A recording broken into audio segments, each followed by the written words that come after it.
유명한 사람의 글이나 칼럼을 소개하는 유평 시간인데요. 오늘 유명한 사람은 백영옥 소설가입니다. 유명한 분이죠. 이분이 소설가로도 유명하지만요, 조선일보에 칼럼을 쓰는데 백영옥의 말과 글이라는 칼럼인데요. 오늘은 지옥에 대하여 라는 칼럼인데 의미심장합니다. 일단 그대로 읽어드립니다. 연상호 감독의 지옥은 몇 날 몇 시에 죽음을 예고한 천사의 말이 실제 백주대나 지옥의 사자들에 의해 시연되는 것으로 시작된다. 흥미로운 건 이 황당한 설정에 아무도 이의를 제기하지 않는다는 점이다. 죄를 지었으니 지옥에 가야 한다는 인과론과 우리가 100% 공감하기 때문이다. 문제는 딱히 큰 죄를 짓지 않았는데도 지옥에 가는 사람이 생기면서부터다. 지은 죄가 없는데 지옥에 가야 한다면 사람은 어떻게 될까? 음주운전 차량의 남편을 잃었을 때, 어린 딸이 말기암 진단을 받았을 때 우리는 생각한다. 무슨 일이 일어난 거지? 시간이 지나고 비극이 선명해지면 더 복잡한 질문이 우리를 파고든다. 대체 이런 일이 왜 내게 생겼을까? 단언컨대 이 세상 어느 것도 이보다 두려운 질문은 없을 것이다. 오랜 시간 종교는 이 어려운 질문에 대한 답을 들려주었다. 원죄나 신의 섭리 같은 말로 말이다. 인간은 의미 없이 살아갈 수 없기 때문에 어떻게든 답을 찾고 의미를 부여하려고 한다. 하지만 왜 내게 이런 일이 일어났을까? 의 답은 오직 자신만이 할 수 있다. 한쪽 팔을 사고로 잃은 여성을 보았다. 몸의 비대칭으로 인해 극심해진 척추 측만증 때문에 살기 위해 선택한 건 피트니스였다. 세계대회를 휩쓸며 우승 트로피를 거머쥘 때마다 그녀는 자신에게 일어난 비극에 의미를 부여했다. 자신의 비극을 사람들에게 희망을 주는 일로 말이다. 외상 후 성장이라는 기적이 일어난 것이다. 세상이 항상 정의롭고 공평한 것은 아니다. 좋아하는 한 신부님이 말했다. 나쁜 사람이 복을 받고 착한 사람이 불행에 빠지는 경우도 있다. 삶이 그렇다는 것을 인정해야 나만의 행복을, 다행을 찾을 수 있다고 말이다. 인생이 원래 불공평한 것이라 인정하면 그때 내 인생이 보인다는 것이다. 그러면 진짜 지옥은 어떤 모습일까? 단테의 신곡 지옥의 문에는 이렇게 쓰여 있다. 여기 들어오는 너희는 모든 희망을 버려라. 희망을 일절 꿈꿀 수 없는 곳, 그곳이 지옥이다. 의미 있는 글이죠. 역시 소설가답게 요즘 드라마 지옥을 놓고 우리에게 질문을 던져주네요. 지옥. 보통 요즘 청년들이 여기가 뭐 헬조선 이러면서 지옥이라고 얘기를 하는데 대한민국은 지옥일까요? 천당일까요? 어떻게 보면 다른 나라에 비해서 천국 같고 어떻게 보면 지옥 같고, 근데 이분도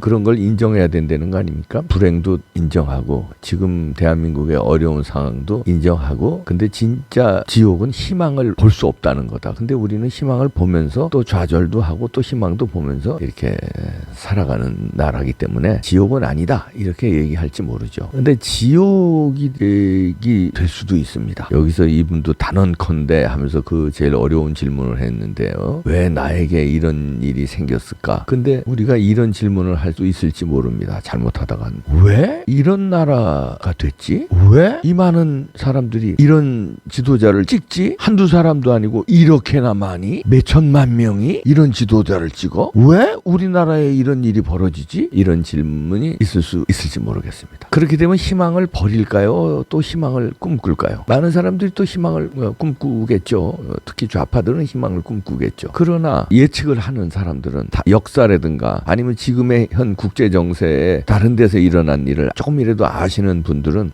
야 이거 큰일 났다. 이제 지옥으로 빠져드는구나. 희망을 버려야 되나. 이러고 상당 부분은 많은 분들은 아마 이민을 선택할지도 모릅니다. 다행스러운 것은 지옥에 빠지지 않아도 되는 것을 국민들이 또 만들 수가 있어요. 제가 이 드라마를 놓고 백영옥 소설가가 칼럼을 쓴 거를 억지로 제가 정치에 대입하는지는 모르겠습니다. 그러나 저는 정치 전문가니까 제 전공의 비유를 하길 좋아하고 이분의 글에 뭐 소설로 비유를 하겠습니까? 어떻게 하겠습니까? 대한민국이 설마 그런 일이 벌어질라. 지금 윤석열이가 정권교체론이 압도적인데 이재명이가 되는 일은 없을 거야. 애써 위안을 하시는 분들이 계신데 그게 이제 천국에서는 그런 예상들이 맞을 수 있죠. 공평한 세상에서는. 여론의 진짜 표 한 장 한 장이 그대로 반영이 될 때는 그게 국민 여론이 정권교체가 압도적으로 많으니까 교체되겠지. 이거는 표 한 장 한 장이 정확히 카운트 될 때 하는 얘기입니다. 그러나 표를 누군가가 정확히 안 되게 만진다면, 통계를 누가 만진다면, 누가 조작을 감행한다면, 목숨 걸고 조작을 감행해서 큰 거를 얻으려는 시도를 한다면 상황은 달라지죠. 벌써 여론조사가 박빙으로 벌써 됐잖아요. 그건 뭘 의미합니까? 아니 정권교체가 바라는 사람들이 그렇게 압도적으로 높은데 어떻게 이재명과 윤석열이 저 지지율이 엇비슷해. 그리고 심지어는 이재명이 이긴 것도 나오고. 말이 되느냐? 말이 되죠. 왜냐? 여론 조작이 들어가는 겁니다. 그냥 부정선거 저지르겠습니까? 제대로 여론조사 막 그렇게 차이 나는 게 나오는데 부정선거 저질렀다가 또 길길이 뛰고, 지난번에 4.15 총선 부정선거 가지고 지금까지 집회를 이어오고 있는데, 이번 대선에서 또 그렇게 압도적인 윤석열의 지지율대로 안 돼가지고 반대가 나온다면 가만히 있을까요? 그러니까 지금 서너 달 전서부터 여론 조작을 돌리죠. 여론조사 사장들이요, 이재명 캠프에 들어간 사람이 있고요, 문재인 캠프 출신도 있습니다. 여론조사 사장이요. 그런데 문재인 정부 들어와서 그 여론조사 기관이 70 몇 군데가 우후죽순처럼 새로 생겼어요. 이름도 모르는 여론조사에서 막 쏟아냅니다. 그런데 그 여론조사 기관의 허가가 엄격해야 될 것 같은데 안 엄격해요. 중앙선관위에서 직원 3명만 있고 사무실만 있으면 준답니다. 허가를. 그러니 그런 여론조사, 또 거기에 대표는 문재인 캠프 출신이고 또 이재명 캠프로 들어간 사람들이 있고, 그러면 어떤 여론을 내놓겠습니까? 뻔한 거 아닙니까? 여론조사 기관의 대표라면 양심이 있으면 어디 캠프 들어가면 안 되는 거 아닙니까? 저는 이제 한국에 처음 왔을 때 2001년도 겨울에 왔는데요. 그때 이제 오자마자 한경 와우 TV, 한국경제 TV 거기서 방송을 했습니다. 그 이제 증권 방송이잖아요. 그때 이제 주의를 주더라고요.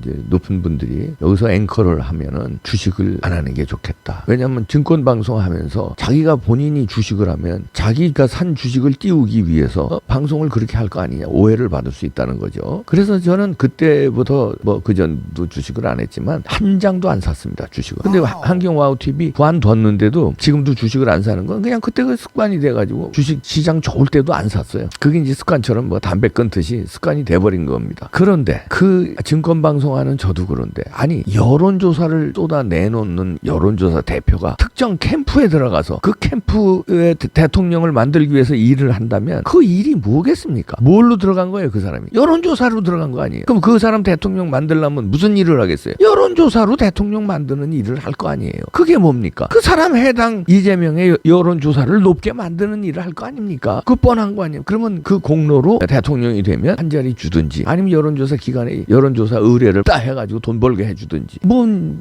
반대급부가 있을 거 아닙니까? 그래서 캠프에 들어가는 거 아니에요? 이익 충돌인데 그런 이익 충돌을 하나도 짚지를 않아요. 국민의힘이 여론조사 대표가 문재인 캠프에서 있던 사람 단죄 안 하고, 그 다음에 이재명 캠프로 또 가는 사람이 있는데 거기에 대해서 지적을 안 해요. 또 당하려고 백을 쓰는 거지. 4.15 총선 부정선거 없다는 사람이 당대표잖아요. 그 당대표를 신주단지 모시듯이 땡깡을 부리는데 울산까지 쫓아가서 전권을 준다고 그러네요. 또 이준석이한테. 저는 희망이 점점 없어지는 것 같아서 두렵습니다. 지옥으로 빠져들 것 같아서 두렵습니다. 이재명에 돼서 지금 문재인보다 엄청난 독재와 엄청난 사회주의, 공산주의, 포퓰리즘으로 갈 텐데 그거 안 봐도 뻔하거든요. 그 사람이 여태 살아온 게 그렇고, 성남시장 때, 경기도지사 때 했던 행정이 그렇고, 대선 경쟁에서 입으로 쏟아내는 게 그렇고, 행동하는 게 그런데 헬리콥터로 돈 뿌리기 선수인데 국가 재정은 뭐 뻔할 거예요. 그 다음에 우리 같은 사람도 가만 놔둘까요? 아니, 저는 그게 무서워서 뭐 두렵다는 것도 있지만, 그거보다는요, 나라가 자유가 없는 나라, 언론이 완전히 통제되는 나라, 지금도 상당 부분 통제됐어요. 문재인보다 더 이재명은 독하기 때문에 아주 상당 부분 자유가 없어질 겁니다. 종교도 많은 탄압을 받을 겁니다. 다른 핑계를 대겠죠. 그리고 제일 걱정되는 건 북한과 같이 하고자 한미동맹을 훼손하고 고려연방제로 막 밀어붙일까봐, 그리고 중국과 아주 밀착 관계로 그럴까봐 두렵습니다. 나라가 그렇게 되면요, 그 다음에는 회복이 안 됩니다. 부자도요, 한번 부자 되기까지는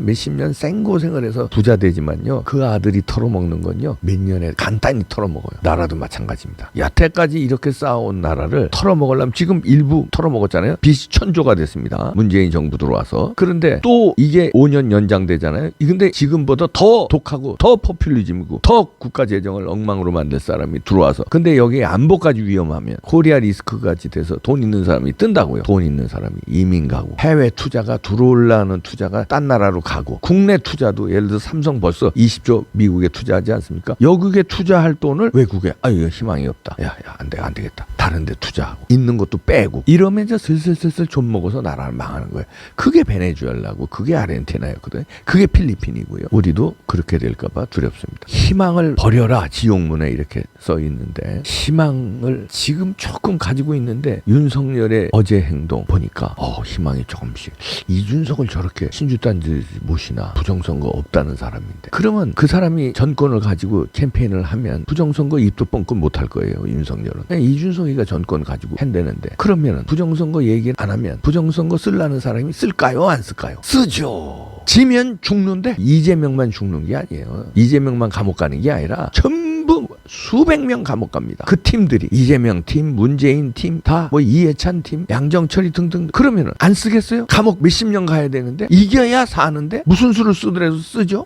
그러면 가장 간단한 게 부정선거인데 벌써 여론으로 비슷하게 만들어놨잖아요. 골든크로스 하나 나왔죠. 이제 뭐 1, 2주 지나자 그러면 뭐 엎치락 뒤치락 아주 난리 복근형을 칠 겁니다. 모든 희망을 버려라. 희망이 조금씩 사라져서 지옥문으로 조금씩 들어가는 것 같아서 겁이 납니다. 전 지옥이라는 드라마 봤는데요. 재밌더라고요. 근데 그때 그 드라마 보면서도 그 생각을 했거든요. 이 배경옥 씨 비슷한 생각을 했는데 야 이거 어떻게 되나 우리나라 이거 이상하게 되는 거 아닌가. 그 드라마의 지옥처럼이 안 되겠지만 그게 아니라 우리 희망이 없는 절망 상태. 걱정입니다. 희망을 우리가 찾아보시죠. 계속 그런 부정선거를 우리 국민들이라도 주장해야 돼. 그리고 좋은 소식이 이제 재판에서 열릴 것 같습니다. 희망을 가져보시죠. 한 명의 재판관만 나오면 우리나라는 사는데요. 기대해 보시죠.